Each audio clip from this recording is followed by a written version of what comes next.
Operation red அப்படின்னு சொல்லிட்டு 2011 AR Murugadoss sir வந்து ஏழாம் அறிவுன்னு சொல்லிட்டு ஒரு சயின்ஸ் ஃபிக்ஷன் மூவி பண்ணுவார். அதில் வந்து வைரஸ், அதாவது பயோவார் மாதிரி சைனா வந்து இந்தியா மேலே ஒரு பயோவார் தொடுக்குது. அது எப்படின்னா வைரஸ் மூலியமாக தொடுக்குது.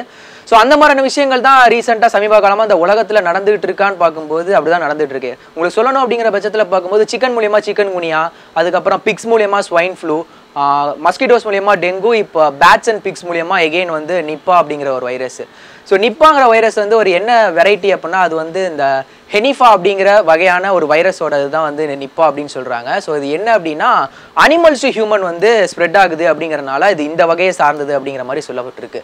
ஸோ நிப்பா வைரஸ் வந்து எங்கேருந்து ஃபர்ஸ்ட் ஸ்ப்ரெட் ஆயிடுச்சு அப்படின்னு பார்க்கும்போது நிப்பா அப்படிங்கிற ஊர்லேருந்து வந்தனால தான் இதுக்கு நிப்பா அப்படிங்கிற பேர் வச்சிருக்கிறதா இப்போ வரைக்கும் சொல்லிட்டு இருக்காங்க.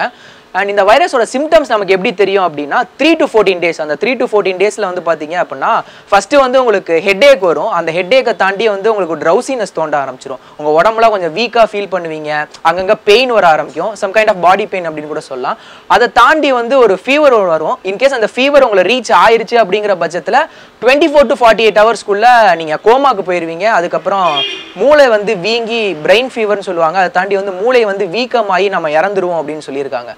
இதுக்கு வரைக்கும் இப்போ இவ்வளோ பெரிய ஒரு கொடிய நோய் வந்து பரவிட்டு இருக்கு. இதுக்கு வேக்சினேஷன் ஏதாவது இருக்கா அப்படின்னு கேட்டிங்கன்னா வேர்ல்டு ஹெல்த் ஆர்கனைசேஷன்லேயே இதுக்கான பதில் வந்து அவங்கள்ட்ட இல்லை. ஸோ வேக்சினேஷன் இப்போ வரைக்கும் இது யாருமே வந்து கண்டுபிடிக்கல. பட் அதுக்கான வேலைகள் தான் இப்போ சயின்டிஸ்ட் வந்து நம்ம நாடுன்னு இல்லாமல் எல்லா நாட்டிலையும் அதுக்கான வேலைகள் தான் போயிட்டு இருக்கு. ஸோ கூடிய சீக்கிரத்தில் இதுக்கான வேக்சினேஷன் வந்துடும் அப்படின்னு சொல்லிட்டு எல்லாரும் எதிர்பார்த்துட்டு இருக்காங்க. ஸோ ரீசெண்டாக வந்து கேரளாவில் கோழிக்கோடு அப்படிங்கிற ஒரு ரீஜியனில் வந்து இது ரொம்ப பரவலாக பரவிட்டு இருக்கு அப்படின்னு சொல்லியிருக்காங்க. இன்க்ளூடிங் வந்து ட்ரீட் பண்ண அந்த நர்ஸே வந்து பார்த்தீங்கன்னா இறந்துருக்காங்க. ஸோ அதனால இன்கேஸ் இந்த மாதிரி அஃபெக்ட் ஆன பேஷண்ட்ஸ் எல்லாருமே ஒரு இன்டென்சிவ் கேர் யூனிட்ல தனியாக செப்பரேட் பண்ணி அவங்கள ட்ரீட் பண்ணுற டாக்டர்ஸ்க்கும் சரி நர்ஸ்க்கும் சரி அந்த மாஸ்க்கு சேஃப்டி ஆப்ரான்ஸ்லாம் கொடுத்து நம்ம ட்ரீட் பண்ணோம் அப்படிங்கிறது ஒரு வகையான சேஃப்டி மெஷர்ஸ் அப்படின்னு கூட சொல்லலாம்.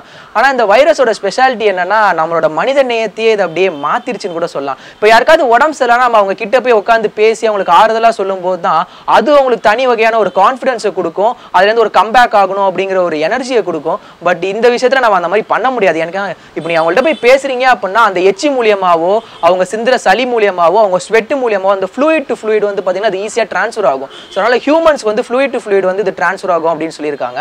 அண்ட் மெயினாக வந்து இந்த வீட்டில் ஏதாவது நாய் பூனை அந்த மாதிரி விஷயங்கள் அந்த மாதிரி மிருகங்கள் ஏதாவது வளர்க்குறீங்க அப்படிங்கிற பட்சத்தில் அவங்க அந்த நாய் பூனைலாம் வந்து வீட்டு சாப்பாடு மட்டும் ஒரு சிலர் தான் சாப்பிடும், ஒரு சிலர்லாம் வெளியே போய் சாப்பிட்டு வந்து சாப்பிடும்ல. ஸோ அந்த மாதிரி விஷயத்தில் அதாவது சாப்பிட்டு அதுக்கு ஏதாவது உடம்பு சரியில்லை அப்படின்னா அதுக்கிட்ட போய் புஜுக்குட்டி உடம்பு சரியில்லையாமா அந்த மாதிரிலாம் நீங்கள் பழக வேண்டாம். மனசை கொஞ்சம் கல்லாக்கிட்டு அதை நம்ம கொஞ்சம் அவாய்ட் பண்ணுறது தான் நல்லது. ஏன்னா அனிமல்ஸ்லேருந்து ஹியூமன்ஸ் தான் இந்த வைரஸ் வந்து ஸ்ப்ரெட் ஆகுது அப்படிங்கிறப்போ நம்மளால எதுவும் பண்ண முடியாது. நம்ம கை மீறி ஒரு விஷயம் போயிட்டு இருக்குங்கிறப்போ நம்ம ஃபர்ஸ்ட் நம்ம சேஃப்டியை தான் பார்க்கணும். தனக்கு மிஞ்சி தானே தானமும் தர்மமும் சொல்லுவாங்க. அந்த மாதிரி நம்மளோட சேஃப்டியை நம்ம பார்த்துக்கிறதுங்கிறது ரொம்ப முக்கியமான ஒரு விஷயம் அப்படின்னு சொல்ல முடியும். அண்ட் இதை தாண்டி எங்கள் டீமில் டிஸ்கஸ் பண்ணும்போது என்ன சொன்னாங்கன்னா இதோட சேஃப்டி மெஷர்ஸ் வந்து ஃபர்ஸ்ட் நம்மளை க்ளீனாக வச்சுக்கணும், அதே மாதிரி நம்மளோட சரௌண்டிங் க்ளீனாக வச்சுக்கணுங்கிறது பேசிக்கு. இதை தாண்டி வந்து நம்மளோட அந்த வேப்பிலைக்கு இருக்கிற மருத்துவ குணம் வேறு எதுக்குமே இல்லை அப்படிங்கிற மாதிரி சொல்லியிருக்காங்க. ஸோ அதனால் அந்த வாரத்துக்கு ஒரு தடவை வீட்டில் வந்து குழந்தைங்க இல்லை பெரியவங்க யாராவது இருக்காங்க அவங்களுக்கு இம்யூனிட்டி பவர் கம்மியாக இருக்குது அப்படிங்கிற பட்சத்தில் வேப்பிலையை நல்லா அரைச்சி இந்த உருண்டையாக பண்ணி அவங்கள சாப்பிட சொல்லுங்கள். ஏன்னா அதில் கொஞ்சம் இம்யூனிட்டி பவர் அவங்களுக்கு அதிகமாகும். அண்ட் அதை தாண்டி வந்து இந்த வெஜிடபிள்ஸை யாரும் ஒதுக்க வேண்டாம் அப்படின்னு சொல்லியிருக்காங்க. வெஜிடபிள்ஸ் இந்த சென்ஸ் முக்கியமாக சொல்லணும்னா முட்டைகோஸில் வந்து நிறைய இம்யூனிட்டி பவர் இருக்குன்னு சொல்லியிருக்காங்க. ஸோ தயவு செஞ்சு முட்டைகோஸ் நிறைய கொடுங்க. அதை தாண்டி நம்ம அந்த பழங்கள் ஏதாவது நீங்கள் வாங்கி உங்கள் குழந்தைக்கு கொடுக்குறீங்க அப்படிங்கிறப்போ நல்லா செக் பண்ணுங்கள், அது ஃப்ரெஷ்ஷான பழமான்னு பாருங்கள். அதெல்லாம் பார்த்துட்டு மட்டும் வாங்கி கொடுங்க. இன்கேஸ் இல்லை அப்படிங்கிற பட்சத்தில் கொஞ்ச நாளைக்கு அவங்களுக்கு பழங்கள் நீங்கள் கொடுக்க வேண்டாம் அப்படிங்கிறது எங்களோட ஒரு சின்ன தாட்டு.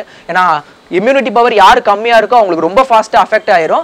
அதையும் தாண்டி நிறைய பேர் பொழைச்சிருக்காங்க அப்படிங்கிறப்போ அவங்களுக்கு உடல் ரீதியாகவே அந்த பிறப்புலேயே வந்து இம்யூனிட்டி பவர் அதிகமாக இருக்குன்னு சொல்கிறாங்கல்ல, அவங்களால மட்டும்தான் அதை தாங்க முடியும். ஏன்னா அதுக்கான மெடிக்கேஷன் தான் அவங்க கொடுப்பாங்க. ஸோ அந்த இம்யூனிட்டி பவரை இன்னும் கொஞ்சம் இன்க்ரீஸ் பண்ணுறதுக்கான மெடிக்கேஷன் தான் அவங்க கொடுப்பாங்க.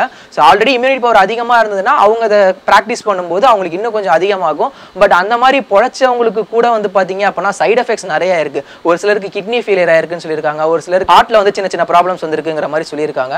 ஸோ அதனால் தயவு செஞ்சு எந்த அளவுக்கு நம்ம சேஃப்டி மெஷர்ஸ் வந்து நம்ம ப்ரிகாஷனாக எடுத்துக்கிறோமோ அந்த அளவுக்கு நல்லது அப்படிங்கிறது தான் இது மூலியமாக நாங்கள் சொல்ல வரோம். ஸோ இந்த நிப்பா வைரஸ் இதுக்கு முன்னாடி பரவி இருக்கா அப்படின்னு கேட்டிங்கன்னா எஸ் பரவி இருக்கு. 2001 நம்மளோட வெஸ்ட் பெங்கால்லே வந்திருக்கு. அதில் 66 பேர் அஃபெக்ட் ஆகி கிட்டத்தட்ட 45 பேர்கிட்ட வந்து பார்த்தீங்கன்னா இறந்துருக்காங்க. அதை தாண்டி 2011 பங்களாதேஷ்லேயும் வந்திருக்கு. அதில் 56 பேருக்கு அஃபெக்ட் ஆகி 50 பேர்கிட்ட இறந்துருக்காங்க. ஸோ இதோட மொர்டாலிட்டி ரேட் அப்படின்னு பார்க்கும்போது மோர் தென் 76% இருக்கு. ஸோ இது வந்தாலே காலி அப்படிங்கிற மாதிரியான விஷயம் தான் இருக்கு. ஸோ இன்கேஸ் நம்ம ஃப்ரெண்ட்ஸை வந்து நம்ம மீட் பண்ணுறோம் இல்லை ரிலேஷன் யாராவது மீட் பண்ணுறோம் அப்படின்னா கொஞ்ச நாளைக்கு இந்த ஹக்கிங் கல்ச்சரு, இந்த ஹேண்ட் ஷேக் அந்த மாதிரி விஷயங்கள் வேணாம். இன்கேஸ் அந்த மாதிரி நீங்கள் ஹேண்ட் ஷேக் யாருக்காவது பண்ணீங்க அப்படின்னாலுமே உடனே நல்லா சோப் போட்டு நல்லா நீட்டாக க்ளீன் பண்ணிடுங்க. ஹேண்ட் சானிடைசர் இதெல்லாமே யூஸ் பண்ணுங்கள்.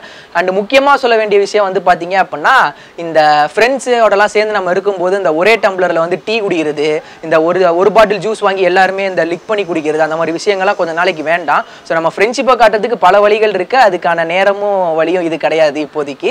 அண்ட் முக்கியமாக வந்து பார்த்தோம் அப்படின்னா அந்த லவ்வர்ஸு, அதுக்கப்புறம் இந்த கல்யாணமான புதுமண தம்பதியினர் இவங்கெல்லாம் வந்து கொஞ்ச நாளைக்கு உங்களோட சாஸ்திர சம்பிரதாயத்தெல்லாம் கொஞ்சம் ஒதுக்கி வச்சிருங்க. ஏன்னா இது உங்கள் நல்லதுக்காக தான். ஃபஸ்ட்டு உயிர் தான் முக்கியம், அதுக்கப்புறம் தான் மற்ற எல்லாமே. ஸோ அதனால் இதெல்லாம் கொஞ்ச நாளைக்கு கொஞ்சம் அவாய்ட் பண்ணிடுங்க. எந்த அளவுக்கு சேஃப்டி ப்ரிகாஷனாக இருக்க முடியுமோ அந்த அளவுக்கு சேஃப்டி ப்ரிகாஷனாக இருங்க. எங்களுக்கு தெரிஞ்ச சேஃப்டி மெஷர்ஸ் எல்லாமே உங்ககிட்ட நாங்கள் ஷேர் பண்ணிக்கிட்டோம். இதை தவிர்த்து உங்களுக்கு ஏதாவது சேஃப்டி மெஷர்ஸ் தெரியும் அப்படின்னா அதை மறக்காம கீழே உள்ள கமெண்ட் பாக்ஸில் கமெண்ட் பண்ணலாம். அண்ட் இந்த வீடியோ உங்களுக்கு ரீசனபிளாக பட்டுச்சு அப்படின்னா முடிஞ்ச அளவுக்கு ஷேர் பண்ணுங்கள்.